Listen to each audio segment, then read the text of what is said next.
Bienvenue dans la récré, je suis le professeur Driver et je suis avec mes élèves dissipés. Bon, aujourd'hui dans l'école, nous avons deux élèves, qui sont devenus professeurs, qui nous viennent du sud de la France, les Bouches-du-Rhône. Oui, aujourd'hui j'ai envie de faire de la géographie. Et ils ont fait des choses classiques. Des albums classiques, des featuring classiques, des concerts classiques. Parce que quand ils montent sur scène, c'est pas juste pour réciter et s'en aller. Ils mouillent le maillot. Ils nous viennent donc de Marseille, une des capitales du rap français. Parce que c'est de ça qu'on va parler aujourd'hui. Ils ont sorti un album en novembre. Si tu n'es pas au courant, va le streamer.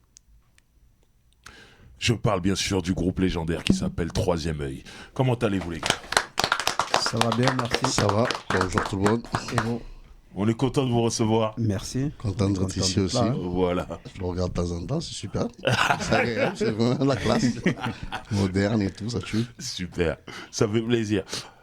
Avant de discuter avec vous les gars, on va faire l'appel comme on a l'habitude de le faire. Je vais commencer sur ma gauche. Barberich, comment vas-tu ? Ça va, ils m'ont ramené le soleil, regarde, j'ai mis du bleu. Parce qu'ils ont Mais c'est les couleurs de l'OM. Mais c'est ce que j'allais dire. Tu vois, j'ai même pas fait exprès. Tu vois les coïncidences. J'ai même pas fait exprès. C'est beau. Et pourtant, je n'aime pas l'OM. Malheureusement, tu l'as mis aujourd'hui. Très bien. Aïcha, comment vas-tu ? Ça va, là je suis juste en train de me dire que Barberich il représente les Parisiens qui vont à Marseille et qui mettent pas leur maillot PSG. On n'a même pas commencé, vous voulez déjà mettre des conflits ici. Ah, c'est nous, on n'est pas dans le football aujourd'hui. C'est la musique, c'est la musique. On a compris. Voilà. Que des dissipés. Voilà. Mécolo, comment vas-tu ? Écoute, ça va très bien. Ravi d'être là, parce qu'on est en face de gens légendaires. Et bien évidemment, tenons bon. Voilà. Voilà. Toujours, hein ? C'est ça. Le militantisme. Le point levé, comme dirait une grande philosophe de la Courneuve. Comment vas-tu, Penda ? Ça va et toi ? Écoute, en pleine forme. Tranquille, c'est cool. Tu n'as pas de message ? Non, pas aujourd'hui. Pas de manifestation, tout ça, t'es pas là-dedans ? Non, moi je manifeste pas, mais je vous soutiens. Le cœur y est. Le cœur y est. C'est important. C'est important, c'est important. Et Booba, le vieux père. Les bails, les airs John, on dit Mogo, pas Mogo, on dit Floco, pas Floco. Ils en placent une par Monsieur Relot. Mon gars. Gros big up à lui. Mon gars que je chambre à chaque fois que Marseille perd. mais Relot, c'est un soldat. Hein. Ouais, C'est un soldat de l'Olympique de Marseille. Tu sais pourquoi je dis ça ? Il a fait la première partie de Cynique à l'Élysée-Montmartre. Ouais. Cynique, c'est PSG à mort. Ça veut dire que dans le public, il y avait des gens de la tribune, des tribunes du PSG qui sont potes avec lui, qui étaient là. Il a fait la première partie, il a fait un morceau pour l'OM. Il en a totalement rien à foutre. Il est à Paris, il y a des mecs, il a rappé pour l'OM. J'ai dit ça. Non, Rollo, c'est un soldat. Il a un corps qui va avec aussi. Ouais. Il peut se défendre. Il peut. Et j'espère que le jour où on ira à Marseille, parce que c'est prévu, qu'on pourra faire une récré avec lui et d'autres artistes marseillais du coup. Voilà. Nous allons débattre comme d'habitude et aujourd'hui le thème c'est Marseille influence Paname. Paname influence le monde. Ne me regardez pas comme ça, c'est pas moi qui ai trouvé ça. Point d'interrogation. Ouais, précis. C'est une question et non une affirmation. Voilà. C'est pas moi qui ai trouvé ce thème en tout cas. Voilà. Qui se lance en premier ? Moi, je veux bien y aller.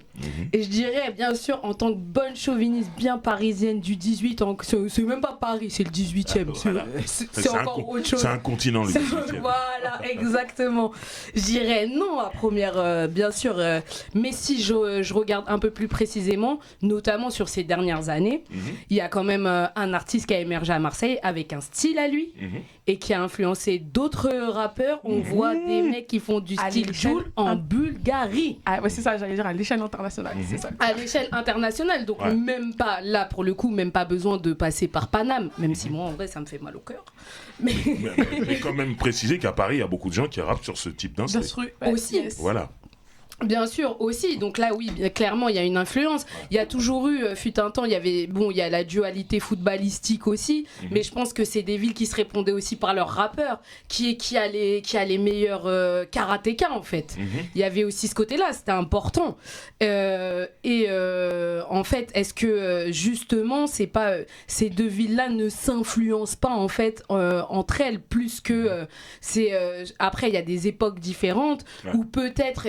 une ville a plus brillé que l'autre et finalement on se retrouve à se dire ah ouais bah là ça marche, peut-être qu'on va prendre ces influences. C'est plus que comme c'est à l'image finalement du hip-hop, ça communique, ça se nourrit et en fait voilà, je pense que c'est plus ça plutôt que ça influence un et après ça influence le monde. Non, c'est plutôt pour moi bien par vague. préciser que historiquement Paris et Marseille en termes de rap, c'est pas comme le football. Il y a toujours eu des collaborations. Ouais, Et les gens s'apprécient. Bien sûr. Donc, voilà. Il y a eu des essais de nous diviser à l'époque de NTM. Voilà. C'était médiatique, c'était plus médiatique qu'autre chose. Après, les gens, heureusement, ne sont pas rentrés dans le jeu. Mais finalement, ça a laissé couler. Mais sinon, si tu regardes bien, depuis notre époque à nous, ça a toujours été des collaborations de partout. On a collaboré avec beaucoup de Parisiens. Bien sûr. Et les Parisiens ont beaucoup collaboré avec des Marseillais, surtout dans les premiers albums. Il y en avait beaucoup. C'est clair. Moi, je pense que Marseille, on n'a rien à cirer de Paname. Exact. Parce que déjà, en fait, les Marseillais, ils sont tellement chauvins que pour moi... Aussi, en vrai. Comme le Titi parisien. Non, mais c'est pas pareil. Le Titi parisien. La plupart des Parisiens viennent pas de Paris. Je pense que moi, maintenant avec le recul, le Titi parisien, je pense que même si tu es de banlieue, mais plus proche du Titi parisien, d'après moi. C'est à cause du béret.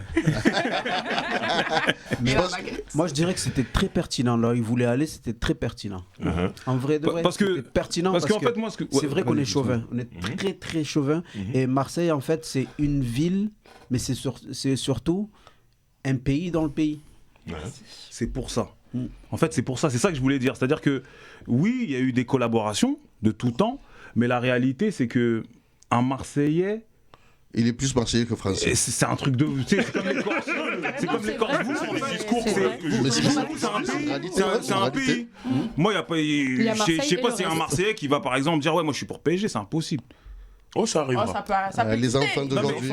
Les enfants. Les enfants. Ouais, mais les enfants, mais... non, mais on va pas. Non. On va pas sur ce terrain-là. Mais je fais le parallèle avec le foot, mais c'est juste vraiment pour montrer que...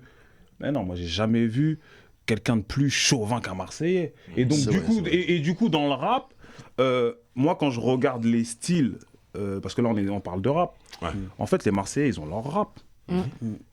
Ils ont leur rap. C'est-à-dire que là, tout à l'heure, tu donnais l'exemple de Jul. Mais même la FF avec Pone. Un Parisien, il peut faire comme Jul. Mais un Marseillais, il va pas faire comme un rappeur parisien.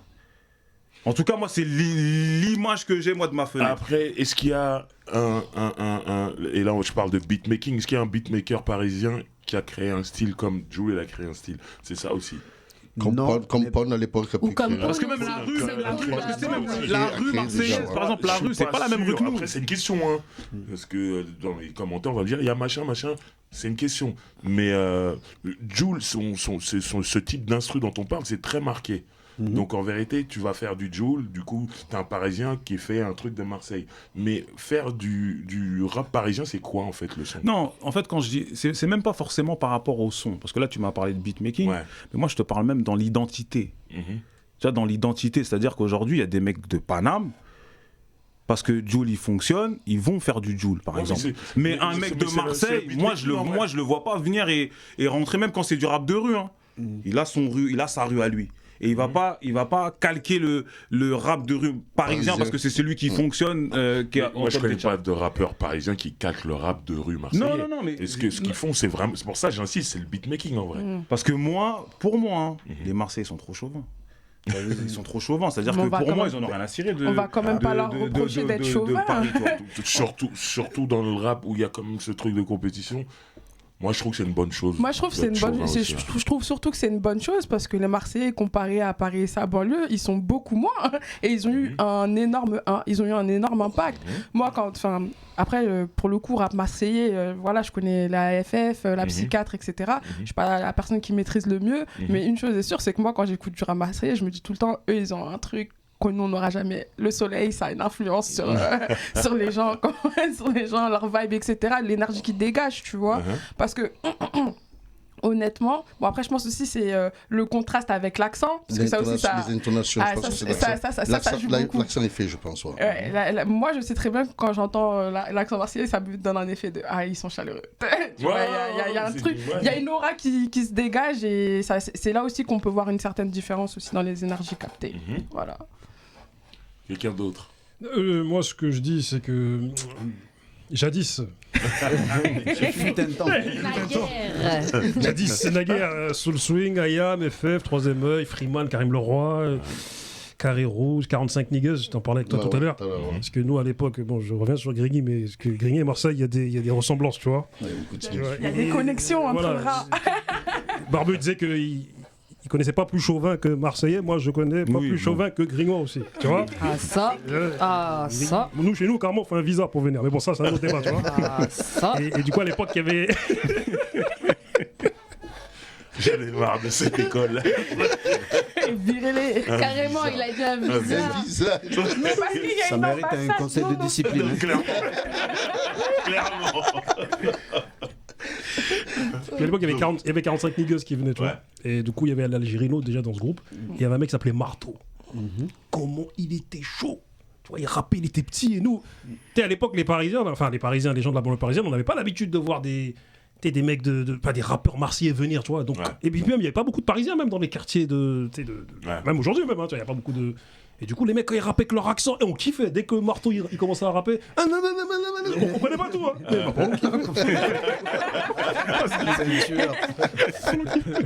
Vraiment un autre pays, quoi. Il a dit on comprenait pas tout. Après, parce qu'il y a des argots que nous, même si après, à Paris, on concentre tout. Donc forcément, au bout d'un moment, tu arrives à comprendre. Mais il y a des argots, au début, Bien sûr. ne serait-ce que même déjà l'argot de chez eux, c'est un. Il faut apprendre. Alors que tu peux y aller en RER à Grigny. Ouais, tu peux aller en RER, mais t'es pas sûr de sortir de la gare. Bon, en tout cas, Ou si tu achètes des brochettes. Les brochettes de la gare, incroyable. C'est ça. Tu vois, donc, il y a quelque chose qui était très intéressant que tu as dit aussi, c'est que on est peu nombreux. Marseille, en fait, dans la lumière, il y a eu une période où il y avait IAM. Ensuite, après IAM, il y a eu Troisième Œil, Funky Family, Soul Swing, Faflarage, etc. Avec Bouga aussi, qui a fait un titre. C'est l'escroquerie. Mais quel titre? Qui est toujours là, qui tourne de partout. Ce garçon, il a fait un titre. Il a été connu mondialement. C'est un truc de fou. Comme quoi, le bon Dieu. Il a décidé que c'était son jour. Et il a mis sur sa route Akhenaton, parce qu'il ne faut pas l'oublier. Sans ce monsieur, je pense qu'il y a beaucoup de choses qui ne se seraient pas faites à Marseille. Il est là. Du coup, on est très peu nombreux. L'après-IAM, on va dire l'après-IAM, l'après-FF, Troisième Œil. Il n'y a eu que Psychiatre de la Rime qui tenait Marseille face à Paris pendant des années. Après, il y a eu les périodes avec les carrières solo, avec Sopra, Alonso, et on a tourné autour des mêmes pendant une dizaine d'années. C'est fou ça. Ensuite, qu'est-ce qui s'est passé? Il est arrivé un ovni, un Joule qui est arrivé, il a dit bon, poussez-vous tous, j'arrive. Tout le monde s'est moqué de lui. C'est pour ça que c'est intéressant de revenir sur le fait qu'il a inspiré, pas que Paris, il a inspiré le monde, ce garçon fait. Quelques villes du monde. Du moins l'Europe. L'Europe. Ouais, ça c'est clair. L'Europe. Et du coup, il a dit, poussez-vous, j'arrive. Beaucoup de gens se sont moqués, mais énormément de gens se sont moqués de lui, mais énormément de gens. C'est de ci, c'est de la Zumba, c'est machin, ces trucs-là. Et moi, j'ai vu arriver des gens, même de Paris, qui étaient perdus complets, en fait, dans la musique. Ils étaient perdus, ils se sont dit, mais c'est lui, en fait. C'est lui qu'il faut suivre. C'est lui le guide, en fait. Et dans cette musique, en fait, il n'y avait même plus de Paris, il n'y avait plus de Marseille. C'était Jul est arrivé. Et Jul arrive et on suit sa tendance, en fait. Parce que tout le monde était perdu. Tu as vu l'avènement d'Internet? En vrai, ça a mis un coup à toute notre génération, déjà. Notre génération, elle a pris un coup.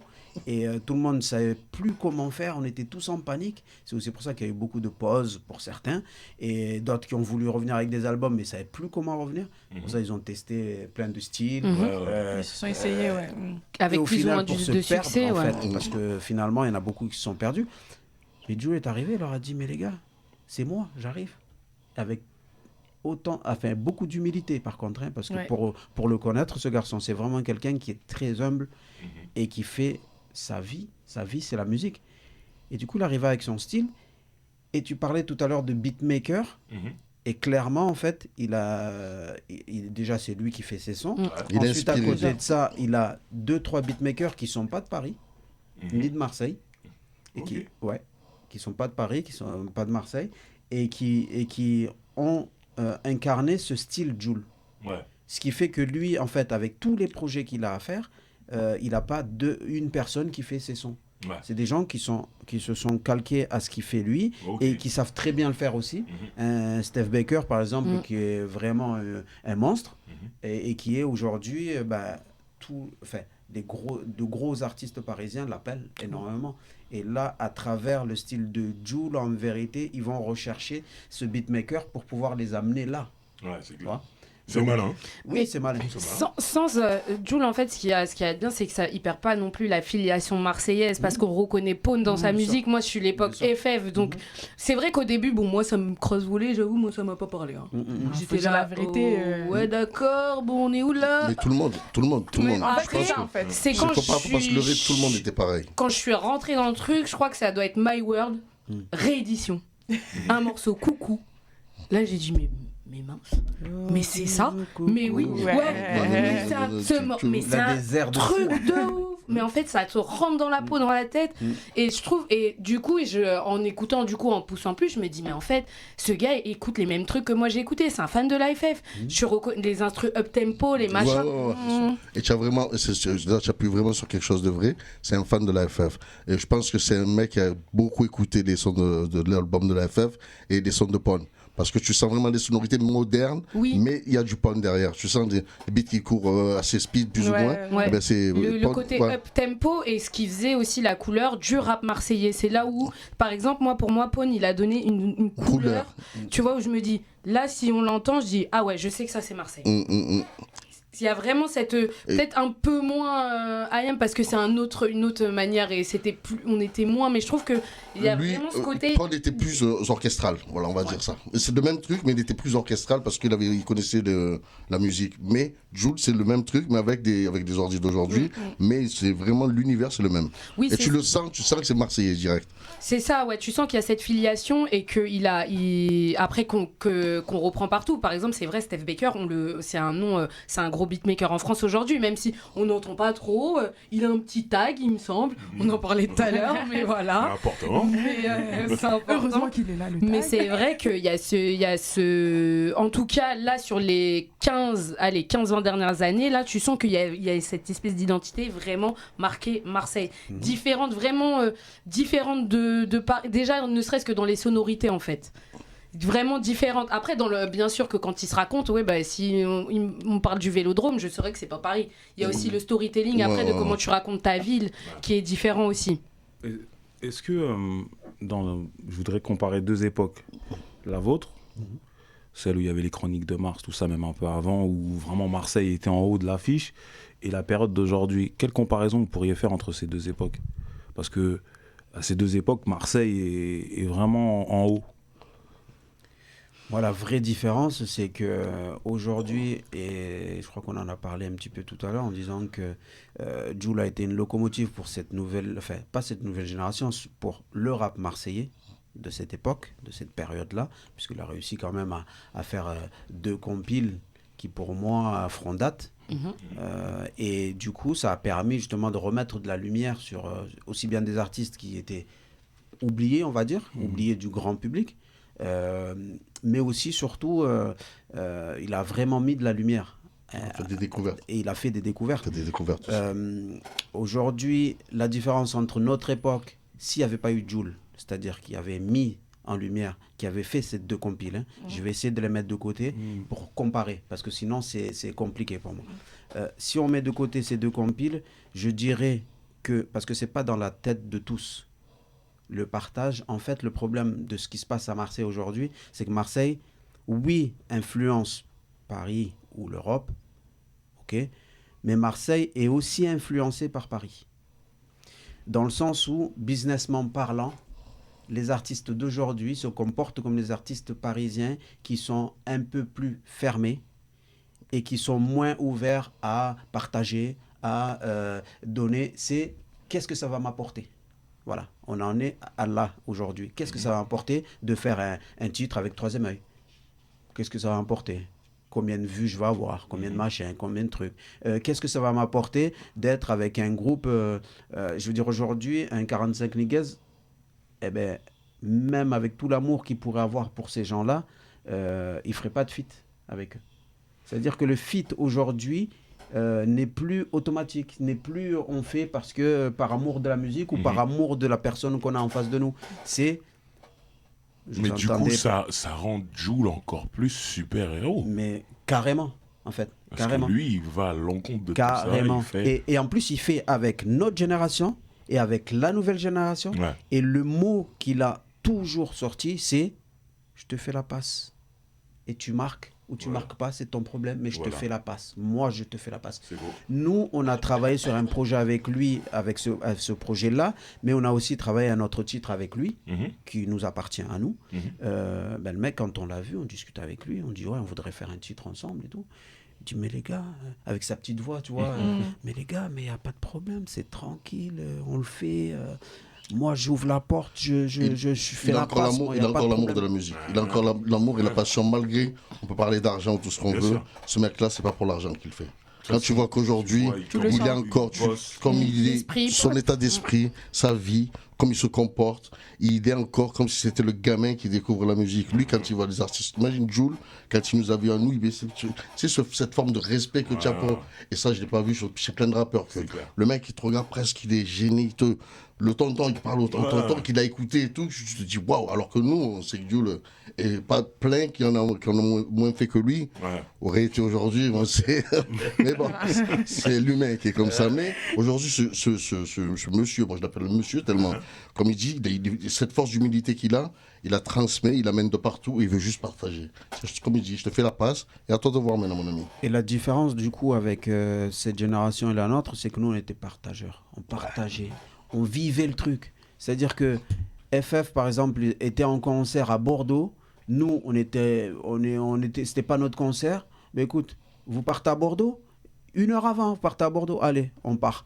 On prend le train à l'œil, on monte, on va jusqu'à Bordeaux, on va sur scène avec eux. Ils s'attendent même pas à nous voir sur scène, mais on est sur scène avec eux et on vit le truc. Voilà. Et c'est pas juste parce qu'on est des frangins et qu'on partage les mêmes choses. C'est juste parce qu'on est Marseillais et qu'à un moment donné, ben, c'est Marseille qui se déplace, qui va à Bordeaux. C'est pas la FF qui va à Bordeaux, c'est Marseille qui va à Bordeaux. L'histoire d'Ayam, il faut savoir une chose, c'est qu'Ayam, en fait, ils ont été connus par leur talent, mais surtout parce qu'il y a eu un tas de gens qui étaient chauvins et qui étaient fiers d'être Marseillais et qui se déplaçaient partout où était Ayam pour pouvoir aller les voir et soutenir, pas que Ayam, mais soutenir surtout la ville de Marseille, qui se déplaçait.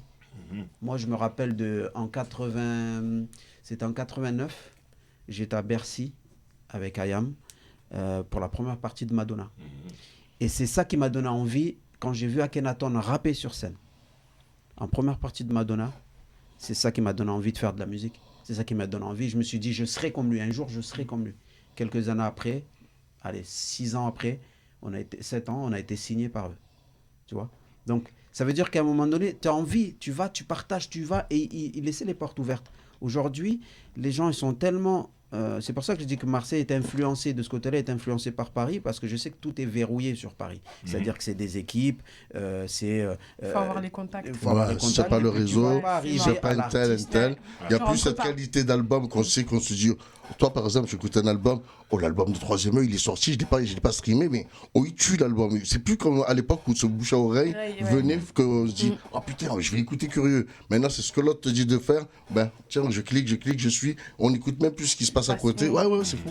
Et ça, Marseille, vraiment, comme il dit, c'est devenu, c'est Paris inspiré les Marseille comme ça. Et bon, c'est on bien. vous a donné les trucs négatifs. Non, c'est pas négatif, c'est du business. C'est du business parce que nous, par exemple, c'est une ville où il y a, s'il n'y a pas Ondi Pro à Marseille et il n'y a pas La Cosca, eh ben tu n'as pas de label en fait à Marseille. Tu vois? Donc, à Paris. Pour être signé, il fallait se déplacer jusqu'à Paris avec ton sac à dos, aller embêter le monde dans leur bureau qui ne veulent pas te recevoir, machin. Du coup, ils ont mis de la sécu partout. Donc, tu peux accéder nulle part. Et à un moment donné, tu arrives, tu te dis, ouais, tu prends un train à l'œil parce que clairement, c'était compliqué de payer un train. Ou on prenait le train de nuit, tu sais, on se cachait sous les couchettes. Ouais, et on mettait 12 heures pour arriver à Paris. Bah ouais, le train. Mais motivé. Tu vois, t'arrives, t'es motivé, ils veulent pas te recevoir. Donc du coup, tu te retrouves avec une ville aussi grande qu'elle est, avec 2-3 labels maximum. Comment tu veux t'exprimer? Donc du coup, on était obligé de venir ici. Donc Louis, businessment parlant, Paris a beaucoup influencé Marseille, ça c'est clair. Et cette bascule, parce que tu as parlé de bascule, dans le côté parisien un peu fermé, elle s'est faite à quel moment? Je ne sais même pas si elle n'a pas toujours existé en fait. Il y a eu une ouverture, tu vois, avec les artistes quand tu étais en direct avec eux. Ça, il n'y a jamais eu de depuis problème. Internet. Moi, je pense que c'est depuis le net. Okay. Depuis que tout le monde est devenu manager, ou plus ou moins tout le monde fait quelque chose dans la musique. Je pense que depuis là, c'est devenu plus verrouillé. Parce qu'avant, tu avais l'artiste de lui-même à lui-même, on s'appelait, on se donnait le numéro. Vas-y frérot, qu'est-ce que tu fais quand même? Comme si c'est passé avec Driver. Voilà, on va pas dire, on plein les choses clairement. Comme ça s'est passé, on s'appelait à l'ancienne, mais vraiment. Et pour moi, quand il a fait, je me suis dit, waouh, ça existe encore. Ça existe encore si c'est pas verrouillé. Par d'autres médias qui te disent, ouais, l'attaché de presse. Oui, c'est ça. C'est ça. Il y a plus d'intermédiaires qui ne servent à rien en plus. Ils prennent des. Ouais, quand tu le vis. Non, mais il vient du cœur, oui. Ouais, et que voilà, toi tu te dis, tu te bats pour ton projet, et que derrière ça se bat pas, c'est juste, oh, ouais, je vais le placer ici, le placer là. C'est que des réseaux aujourd'hui, comme tu dis, c'est très très difficile. Mais ça existe encore. Mais les passerelles sont plus restreintes qu'avant. Ouais. Ah, mais c'est le rap en fait. T'imagines qu'aujourd'hui j'ai réussi à être dégoûté du rap? C'est un truc de fou. Hein. Tout ce qui entoure le rap. Ouais. Ah, là, c'est ça, l'industrie ou la musique Non, l'industrie. Moi, les deux en fait. Même la musique. La manière dont les artistes, ce qu'ils sont devenus, ce qu'on a combattu. Là où on voulait arriver, on est arrivé à un stade où le rap est la musique numéro 1, clairement, mais on est les plus détestables pour moi. Pourquoi? Parce que par rapport à l'image qu'on renvoie, par rapport aux valeurs, par rapport à ce qu'on inculque aux gamins. Après, ça, c'est mon côté éducateur spécialisé, parce que je bosse aussi en tant qu'éduc, qui fait que je suis un peu en rogne contre certains textes qui sont matraqués dans les têtes de certains gamins. Mais bon, ça, après, ça, c'est encore, moi, je suis... T'inquiète, on te comprend 100%. On est totalement d'accord. Tout le monde pense pareil. Je pense que tu viens de finir, tu presque convaincu. Du coup, le rap a... Et je crois que c'est Alonso, d'ailleurs, qui a dit quelque chose de vrai, c'est que lui et certains, et beaucoup même, ont une influence négative sur les gamins. Mais il a eu l'honnêteté de le dire. Tu vois? Et je trouve ça fort, en fait, à un moment donné, de dire que oui, nos textes ont pu influencer des gamins qui sont partis au front et qui se sont retrouvés dans des histoires, dans des problèmes. Et c'est réel. En fait, moi, je vois beaucoup. Et là, pour le coup, alors, le sujet, c'était Marseille influence Paris. Ouais. Mais là, pour le coup, je dirais que Paris influence Marseille, là-dessus aussi. Dans le sens où les gamins de chez nous, en fait, comme tu disais tout à l'heure, nous, on est très ensoleillés dans nos textes, machin. Et ça ne parlait pas à certains jeunes de Marseille. C'était pas assez virulent, c'était pas assez dur, c'était pas assez rentre dedans. C'était pas assez la street et pourtant c'est voilà, genre Marseille aussi a son côté ghetto, etc. Exactement. Donc voilà. Qui voulait la musique qui allait avec. Et c'était la banlieue parisienne qui était plus dure. Nous on va dire merde et eux vont dire va te faire machin, tu vois. Et ça leur parle plus. Tu vois, ça leur parle plus, donc du coup ils vont chercher. C'est-à-dire qu'ils ne vont pas aller chercher des Nino. Ils ne vont pas aller chercher NASA. Non, ils veulent le sale. Ils veulent le sale, mais le pur sale, qui leur permet d'être... Ils sont tellement en rogne contre eux-mêmes, contre la société, contre leurs parents, contre... Je parle surtout pour les gamins qui sont placés, parce que c'est ceux que je connais le plus, même si je connais bien sûr les jeunes dans la globalité. Mais ils sont tellement en rogne contre une société, tellement en rogne contre leurs parents, ils ont subi tellement de choses qu'il faut qu'ils aient des artistes qui leur parlent. C'est-à-dire qu'à un moment donné, un artiste qui va vendre du disque, qui va vendre, eh ben, il leur parlera plus. Mais moi, ce qui me cale dans ce discours, maintenant, du coup, je comprends pourquoi il peut être dégoûté. En tout cas, là, maintenant, il y a quelque chose qui résonne en moi, c'est que la plupart des rappeurs, en plus, que les jeunes écoutent, sont des menteurs. Et des gentils. Bah oui, si t'es méchant, t'es en prison. Hein. C'est simple, hein. entre quatre murs ou entre quatre planches. Hein. Alors, c'est des gentils, c'est des menteurs, c'est des gentils, mais il y a une réalité qui les rattrape. Oh oui. Et là, de plus en plus, plus le temps va passer, plus ça va les rattraper. Yes. On va voir Avant, on disait, mais ils disent tous que c'est des gangsters, qu'ils ont des armes, tout ça. Pourquoi il n'y a jamais un rappeur qui meurt en France? C'est ça qu'on disait, nous. On se disait ça, mais pourquoi? Ouais, quand on attendait les banlieues à Paris, et jamais de mort. Pourquoi il n'y a pas un rappeur qui meurt? Je touche du bois et Inch'Allah, ça n'arrive pas, que ça reste comme ça. Mais du coup, nous, on voyait les Américains. Tous les jours, ils meurent, les Américains. Tous les jours, il y a un rappeur qui meurt. Mais c'est pas la même culture. Oui, mais pourquoi on va calquer? On est en train on va vers ça. On est en train Et au final, en fait, si tu regardes bien, quand je dis la réalité les rattrape, c'est que tu vas avoir de plus en plus de rappeurs qui vont être en prison. Pour X ou Y raison, tu vas en avoir de plus en plus. Là, tu en as, mais tu vas en avoir de plus en plus. Quand je vois, par exemple, le frère MHD, quand je vois Maes va y passer aussi, quand je vois Koba qui est en ce moment. Oui, Karis qui est allé, Ousni, Rof, en fait, voilà, pour X ou Y raison. C'est-à-dire que les rappeurs, en fait, il y a un stade où, aujourd'hui, il y a plein de choses qui vont nous rattraper. Ouais. Parce qu'on dit des choses, ou on fait des choses, ou on pousse les autres à faire des choses. Et tu seras testé. Qui fait qu'à un moment donné, tu es testé. Moi, vous savez, la personne que j'admire le plus dans cette musique, c'est Soprano. Mais vraiment. Soprano pour le connaître de l'intérieur, et aussi pour connaître l'équipe qui l'entoure. Et je sais que ça ne joue pas aux gangsters, ça ne joue pas des rôles qui ne sont pas les leurs. Et c'est important, en fait. C'est important. Et c'est pour ça qu'on les laisse tranquilles dans leur coin. C'est aussi pour ça que tu as des artistes, la réalité, elle les rattrape. Un SCH, il est dans un truc aussi où des fois, que ce soit un SCH, que ce soit un Naps, que ce soit toute cette nouvelle génération, ben, des fois, les gens ils se retrouvent dans des histoires qu'ils n'ont même pas cherchées, en fait. Mais quelque part, c'est ce que tu racontes qui va faire qu'à un moment donné, eh ben, les gens ils vont venir toquer à ta porte et dire l'image que tu laisses. Toc, toc, quoi, on est là. Mais aussi, Soprano, il a raconté des choses différemment. Par exemple, il a parlé de dépression, de choses dont on ne parlait pas avant. Donc, lui, ce qui peut le rattraper, c'est que des trucs bons, en fait, parce qu'il a permis à des gens de pouvoir s'ouvrir, se comprendre eux-mêmes, aussi. Ouais. Mais clairement, c'est le genre idéal. Je me souviens d'une interview de Soprano, je crois que c'était sur Laurent Ruquier, où il expliquait que quand ils avaient sorti avec les Psychiatres le single Le Son des Bandits, ses parents étaient tombés sur la chanson et ils lui ont dit t'es un bandit toi? Et il a dit ce jour-là, il a compris, j'arrête, je dis plus ça, c'est fini tout ça. Et va expliquer à ta mère qui est comorienne, qui ne comprend pas trop le français, que mais non, mais c'est un son et qui se bat pour que tu manges, que t'es un toit. Et qui s'est battu pour que pour exister. On est des bandits. Il a dit ce jour-là, j'ai dit bon.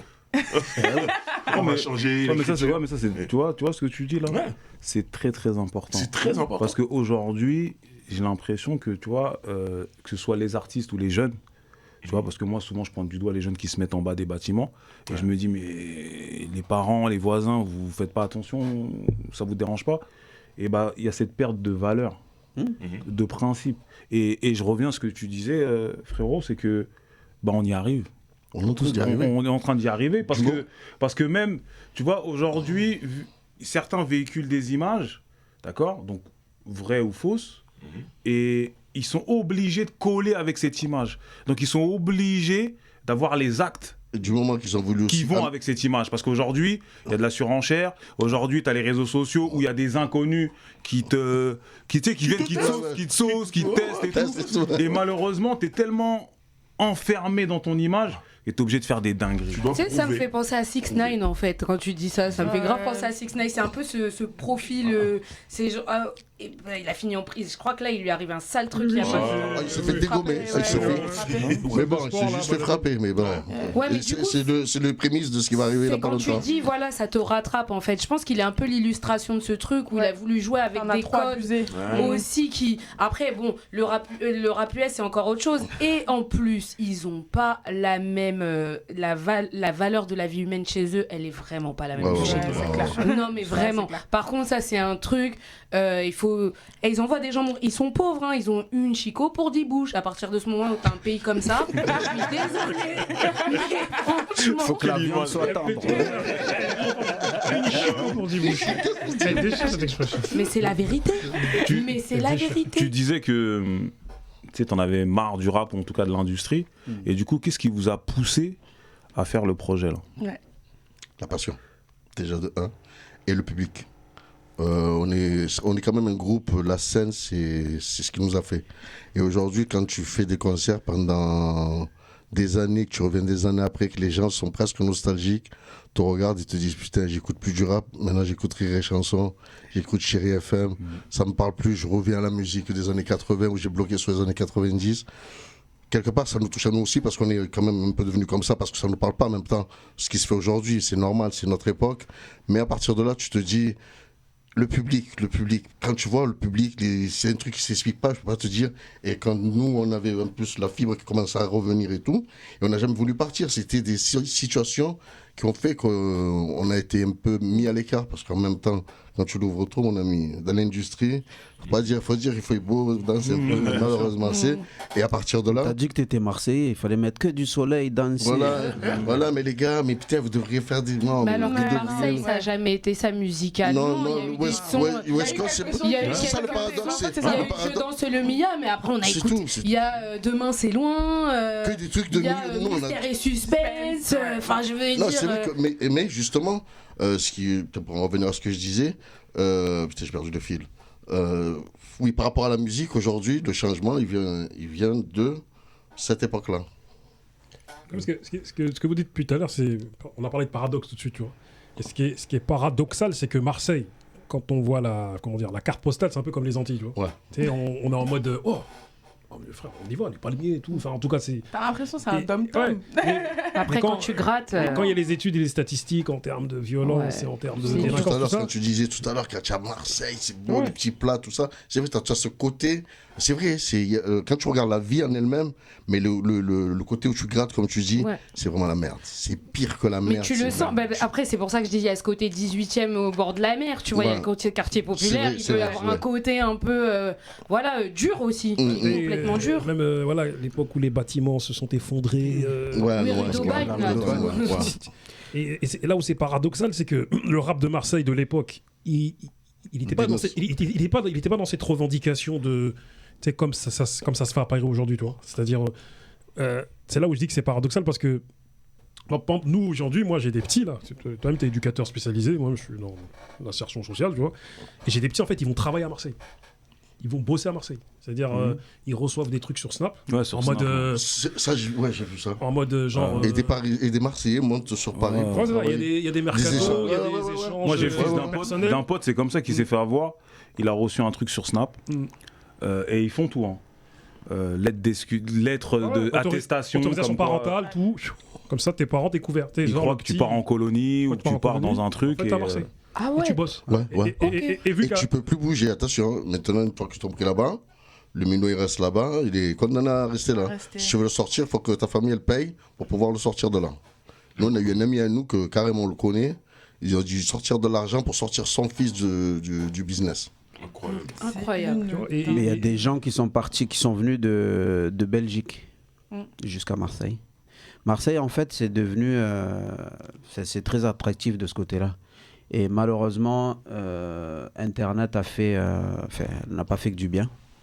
Beaucoup de mal, d'ailleurs, je trouve. Et du coup, tu te retrouves avec des gamins, justement, qui partent. Ils ne préviennent pas leur famille. Ils arrivent. Moi, j'en ai vu un. C'est pas j'ai entendu, j'en ai vu un de Montpellier, un de Bruxelles. Et en fait, ils se retrouvent enfermés En fait, ce qu'ils font, c'est qu'ils leur donnent, ils les mettent à guetter au départ, et puis après, ils les mettent au réassort. Et en fait, ils font péter un paquet. C'est-à-dire qu'il y a une vingtaine de barrettes qui va sauter. C'est le gérant lui-même qui le fait sauter et met ça sur le dos du gamin en disant on va lui mettre une amende. Et en fait, ils te mettent l'amende, ça veut dire que tu vas travailler gratuitement pour nous. Et tu vas travailler gratuitement, c'est-à-dire que tu vas rester là, sinon ils te mettent dans un appart ou dans une cave et te séquestrent et te défoncent. Et le petit est tellement apeuré qu'il n'arrive pas à s'échapper de là. Donc c'est soit sa famille, elle arrive à venir le chercher, ou soit, en fait, le gamin, il faut qu'il y ait un moment où il y a d'inattention, c'est ce qui s'est passé pour un des jeunes, un moment d'inattention, le petit, il a couru pieds nus, il a chopé un bus, il est monté dedans, et il est tombé sur un ami, justement, de la Savine, et il lui a raconté son histoire. Et ce frère de la Savine, en fait, il raconte des histoires dans le bus, en fait. Il prend un bus, il est dans un bus, et il raconte les histoires de ce qui se passe dans ce bus-là en live, en fait. Et du coup, il a raconté l'histoire du petit. De ce petit qui était venu lui, il était venu de Bruxelles. Et t'en as plein comme ça. Et ils font des vidéos, ils font des vidéos comme des clips, en fait, où ils vantent le mérite de leur réseau, de promotion, etc. Non, mais c'est comme des grosses boîtes. C'est une dinguerie. Oui. Ils ont des packaging et tout. Non, ils ont des commerciaux et tout. Oui, c'est une dinguerie. Du marketing. Je pense qu'on a toujours négligé les capacités de certains à s'organiser. Moi, quand je vois les gérants de réseau, je me dis, ils sont meilleurs que mes managers que j'ai eu dans certains. C'est une somme d'affaires, Mais en fait, c'est juste qu'ils ont des compétences qui s'appliquent à une industrie qui est mauvaise. Alors, voilà. Moi, j'ai beaucoup voyagé. Du coup, je suis beaucoup venu à Paris. Et je sais que ça, la manière dont c'est organisé, ça vient d'ici. Ça vient de banlieue parisienne. Ouais. Ça ne vient pas de Marseille, ça. Cette organisation où les gens, c'est du paramilitaire, ils sont armés, machin, tout ça, ça vient d'ici. Moi, la première fois que j'ai vu ça, c'était en banlieue. Il y a des endroits, on ne citera pas, mais des endroits qui sont depuis longtemps, ils sont dedans. Ah oui, mais l'organisation, d'aller chercher leur truc, directement revenir, fournir d'attendre personne. En fait, vous n'êtes pas loin de la Belgique, vous n'êtes pas loin de la Hollande. Donc forcément, nous, le temps que les gens se sont réveillés pour dire « Ah ouais, mais il y a l'Espagne à côté, après il y a le Maroc, machin ce temps-là, Paris avait déjà de l'avance là-dessus. Parce que, et attention, on parle de Paris, mais en vrai de vrai, les vrais boss dans ce bordel-là, c'est les gens du Nord. C'est Lille, c'est Roubaix, c'est Tourcoing, c'est Oisem, c'est ce secteur. Le Havre, tout ça, c'est parce qu'il y a des ports. Il y a des ports. C'est une ville portuaire. Après, moi, je te dis clairement, en fait, Marseille, on est en retard là-dessus, mais on a pris une avance de fou parce qu'en fait, les gens sont devenus inhumains. Oui, c'est ça. C'est une ville. En fait, ça a créé des métiers annexes. Aujourd'hui, ça fait bien, c'est fou, mais ça fait bien de dire que je suis tueur à gages à Marseille. C'est un truc de malade mental, mais il y a des gens, leur vie, c'est ça, en fait. Et est-ce que, du coup, vous, pour se raccorder au sujet, vous sentez cette ambiance de la ville dont vous parlez là dans le rap actuel marseillais? Bien sûr, complètement. Quand tu écoutes aujourd'hui ce qu'ils se disent dans le rap marseillais, tu te dis, en même temps, c'est vrai, c'est leur vie. Parce qu'on aurait pu dire, c'est faux. Mais peut-être pas leur propre vie. C'est ce que j'allais dire. Peut-être pas leur propre vie, mais c'est leur vécu du quotidien. Somanès, il raconte un peu sa vie. Lui, on sait que typiquement, c'est sa vie à lui. Il a d'autres aspirations. Je pense que lui, c'est plutôt cathartique. Mais il y a ce côté-là aussi de se raconter. Et là, tu dis, ok. Donc, oui, mais c'est très proche en plus, Soso. Soso, nous on le connaît depuis gamin. Soso, il avait un groupe, c'était Soso et Soso. C'était deux Soso. Donc du coup, on connaît bien son histoire. Moi, la première fois qu'il est venu à Paris et qu'il a rappé, c'était mon frère et moi qui l'avions ramené ici. Et on avait de très bons liens avec. On a de très bons liens avec le 94. Donc du coup, avec la mafia. Et du coup, on était venu, on l'avait fait poser sur l'album d'Intouchable. Voilà. Des gamins. Et il était très petit. Petit. Donc du coup, oui, son histoire, on la connaît. Bon, il a fait un peu de cabane, même si c'est pas gratifiant. Ouais, c'est pas gratifiant, mais lui, il le raconte cette histoire de manière un peu. En plus, il y a un côté un peu plus cinématographique. Bien sûr. Parce qu'il a une manière de clipper, une manière. Là, sur son dernier projet, c'était complètement complètement ça. Il y avait aussi le côté visuel où, en fait, et du coup, c'était clairement montré. On voit dans les clips un personnage dont il parle qui va mourir à la fin, par exemple. Tué par quelqu'un qui l'a... Voilà, la traîtrise, il y a tout ce genre de trucs. Mais parce que là, il y a l'aspect... Là, ça a un aspect plutôt non glorifié en disant je raconte...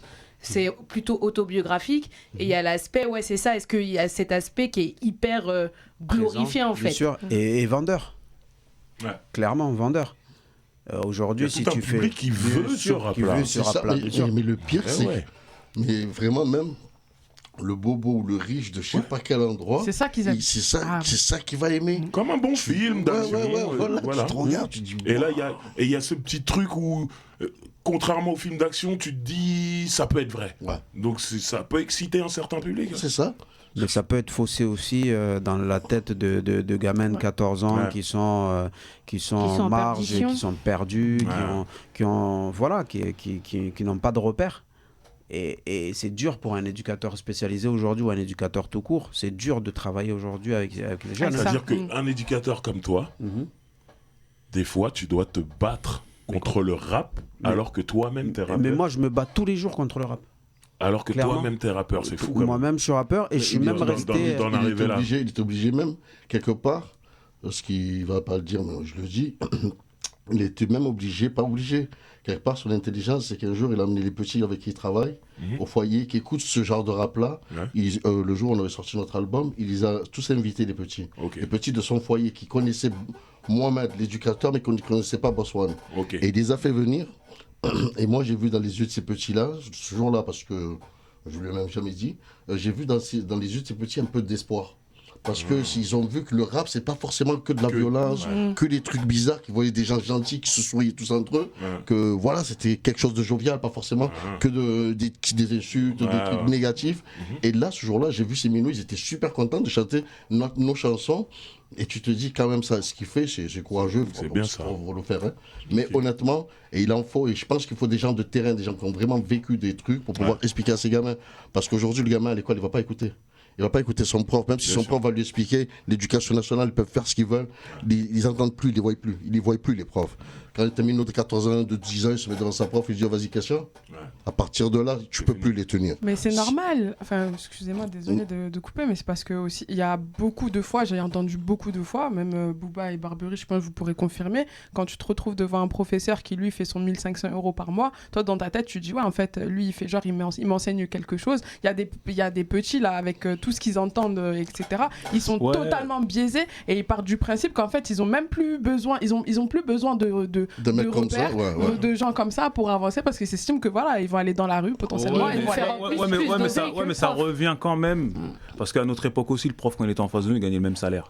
C'est que c'est une histoire de. On savait pas combien il gagnait. Moi, déjà là, parce qu'il y a aussi un problème en parentalité. Exactement. D'éducation. Les parents, ils laissent pas le choix. C'est-à-dire qu'aujourd'hui, et moi, souvent, quand on fait les ateliers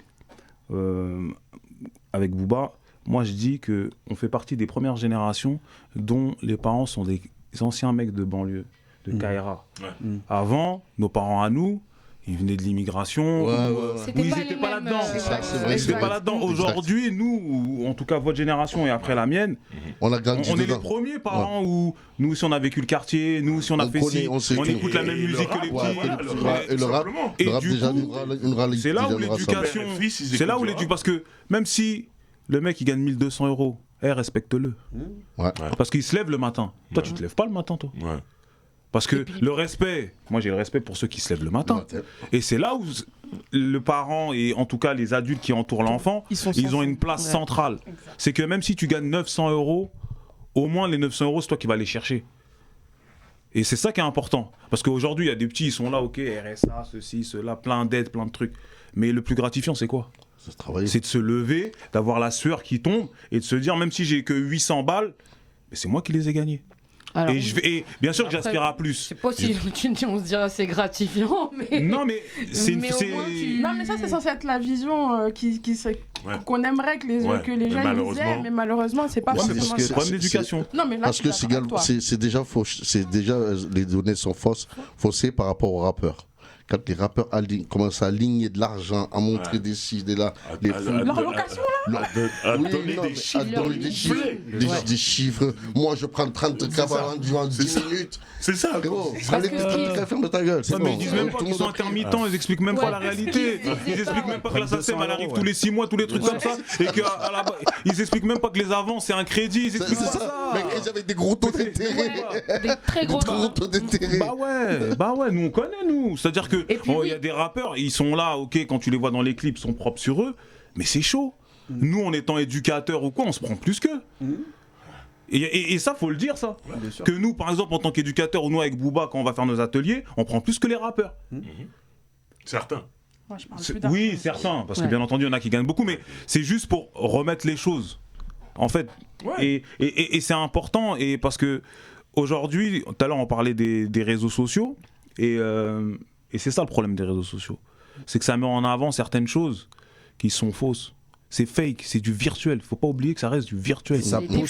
Et ça pousse beaucoup de gamines à la prostitution. Ouais. Exactement. Ah ouais, ça c'est un problème, la prostitution des mineurs. Ça, il faut aussi en parler. Mais il faut... Moi, je pense qu'il y a des métiers sur lesquels il faut remettre de la lumière, il faut les rendre glamour. Parce que quand tu es un jeune de quartier... Les seuls trucs glamour qu'on a, c'est rappeurs ou joueurs de foot. On a l'impression qu'il n'y a que ça de beau. Mais il faut qu'on trouve un moyen de dire quel métier te paraît inaccessible aussi. On te dit que... C'est ça, non, mais il faut justement, il y a un travail à faire sur ça. On market ça comme, oui, le rap et le foot, c'est les seules voies des mecs de quartier que vous avez dans les quartiers. Voilà. Mais clairement, on ne va pas montrer... eux aussi à juste titre, parce que, par exemple, difficile de montrer un juge qui est 4% de fils de prolo qui font le NM. Mais joueur de foot, c'est ce que j'allais dire. C'est très dur, hein. C'est ce que j'allais dire. Ils étaient tous forts au quartier. Il y en a combien qui sont pas mon équipe de France là. Je les connais pas. Non mais du centre de formation, parce que c'est ça aussi la réalité. Ils veulent tous être footeux.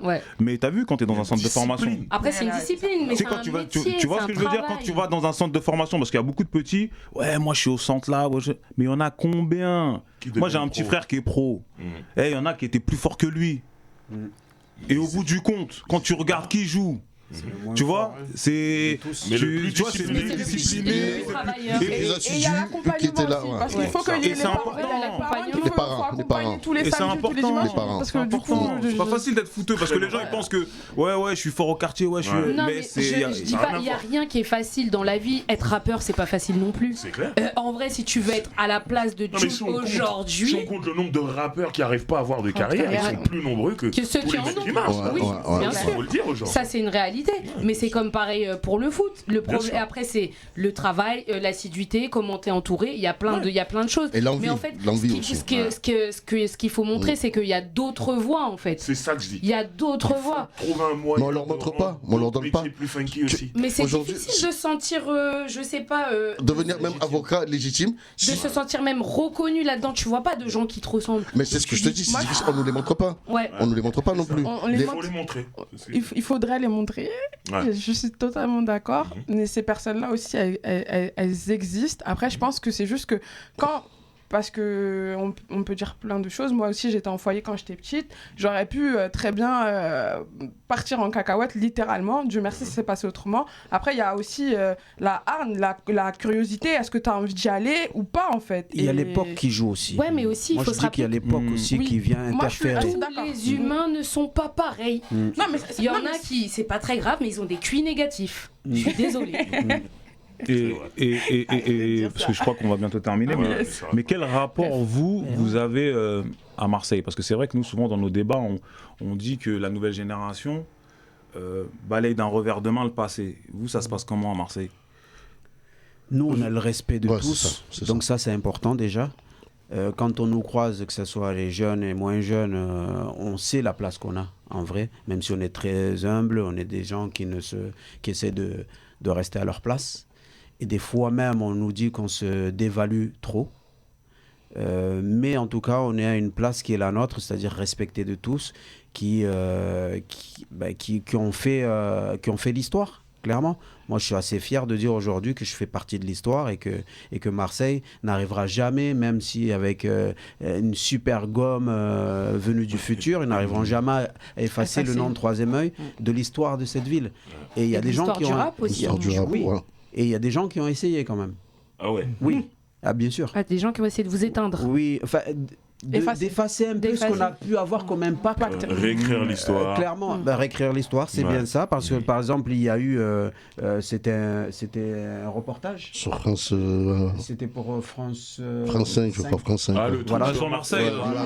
C'était sur France 4 ou. France ah oui, mais 5, c'est passé sur France 3. Ouais, France Télévisions. Alors, France Télévisions. C'est ça, ouais. Je l'ai vu, ouais. Comment tu peux. La manière dont ça s'est passé, alors c'est un coup de gueule, hein, désolé, mais j'en profite. On aime ça, j'en profite. C'est la Gazeta ici.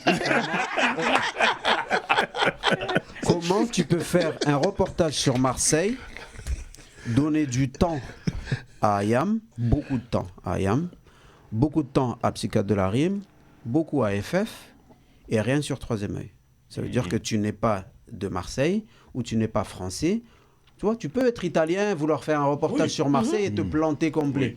Mais comment tu peux arriver à Marseille, centraliser le tout sur Ayam, sur FF, sur Psychiatre, c'est des frangins, on les aime comme on les aime, hein, bien sûr, pas de souci. Mais comment tu peux mettre, balayer Troisième œil, les mettre sur le côté, en fait?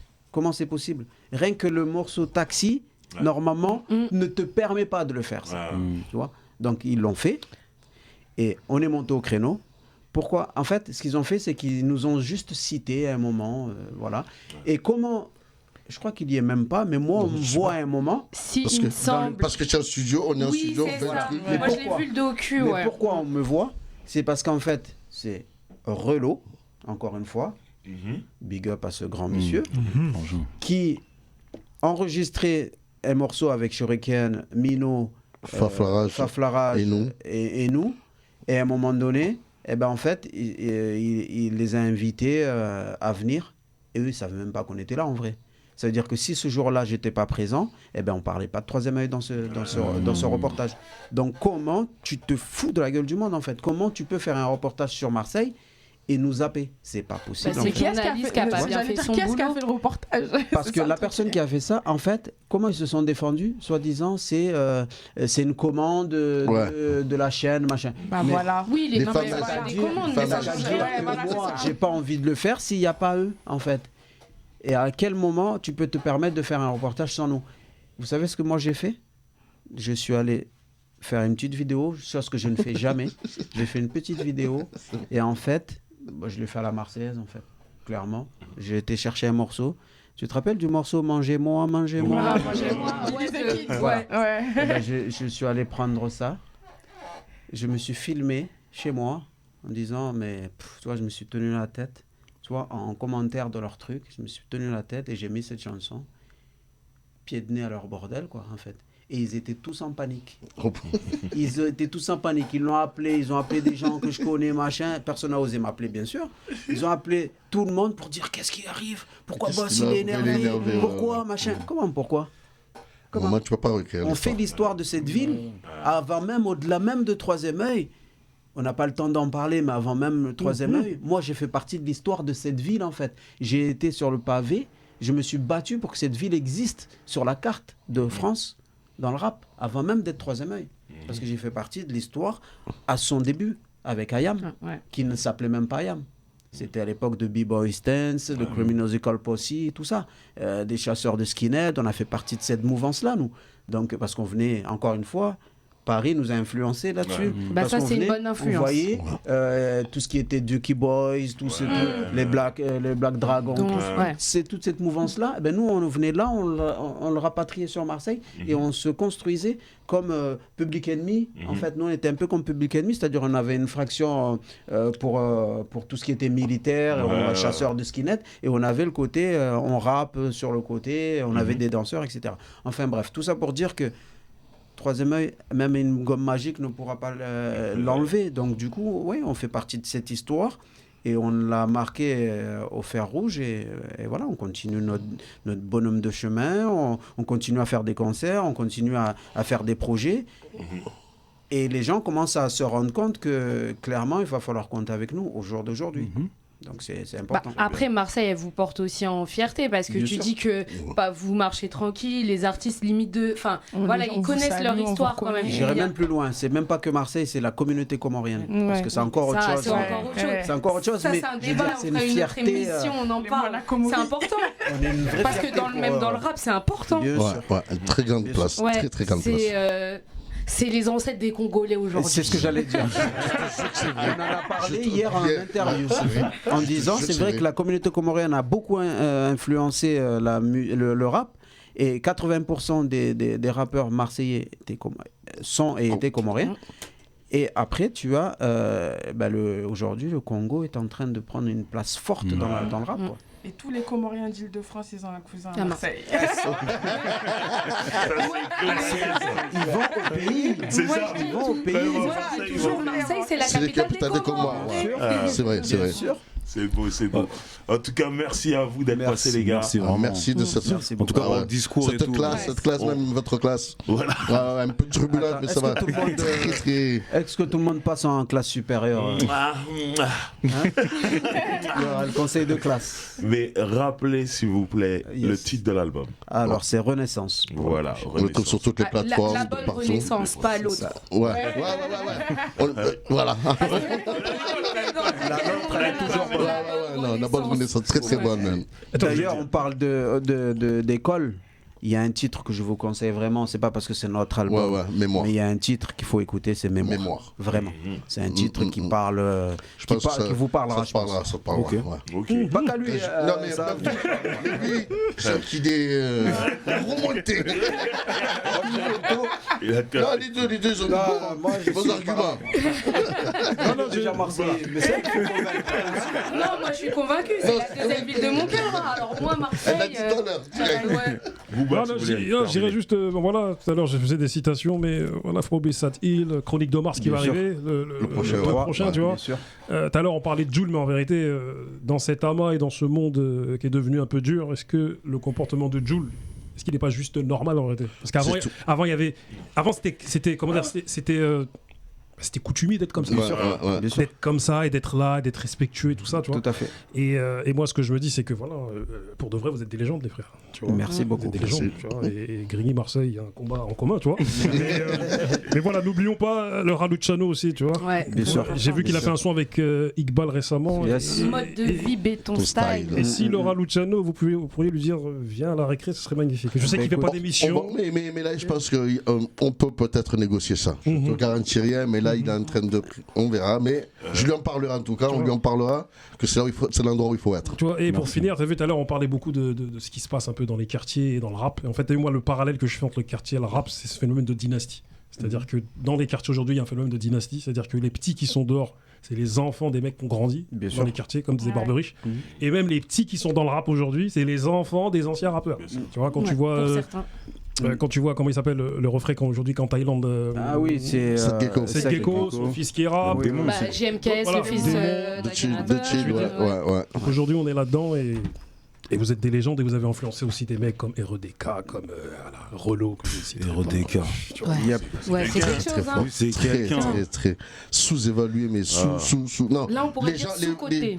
Ouais, même. Les gens, ils savent. Les vrais savent, mais. Et ce que vous disiez là, parce que nous on va faire un épisode ça va être les oubliés. Sur les oubliés, parce que moi ce que je trouve en tout cas dans le rap aujourd'hui, qui s'est beaucoup intellectualisé, et on a l'impression qu'on est à Assas.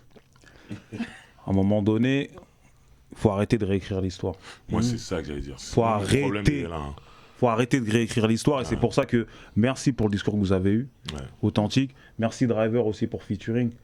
Parce qu'à un moment donné, c'est les gens qui ont participé, qui ont écrit l'histoire, qui se racontent. Enfin, Et c'est pas des blagueurs qui viennent nous raconter Non, des mais bêtises ici. surtout, c'est pas aujourd'hui, je pense que c'est plus l'industrie qui raconte l'histoire que les rappeurs eux-mêmes. Non, non, oui, bien Et sûr. là, dans Je vois ça par Ouais, mais exemple. ils se laissent- Ouais, mais je trouve que c'est- l'industrie, justement, elle a pris une certaine place qui fait que même les rappeurs eux-mêmes commencent à oublier. Ouais, mais je trouve, Malheureusement. par exemple, c'est ce qui se passe un peu avec Jams. On réécrit beaucoup l'histoire aussi par rapport.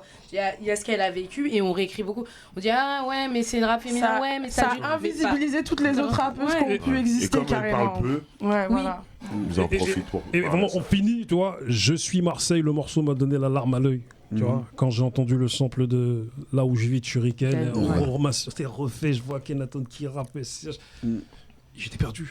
Allez écouter aussi Où je vis de Shuriken, c'est un album magnifique, classique, double grand classique. Manifeste, La Lettre, Samouraï. Je crois que Jules prépare le monde organisé, mais tranquille, on en parlera plus tard. Ouais, on a oui dire. Très bien, merci à vous tous. Merci à vous. beaucoup. Voilà, commentez, dites-nous ce que vous pensez de tout ça. Et abonnez-vous si ce n'est pas déjà fait. Et c'était La Récré. On vous dit à la semaine prochaine. Ciao, ciao.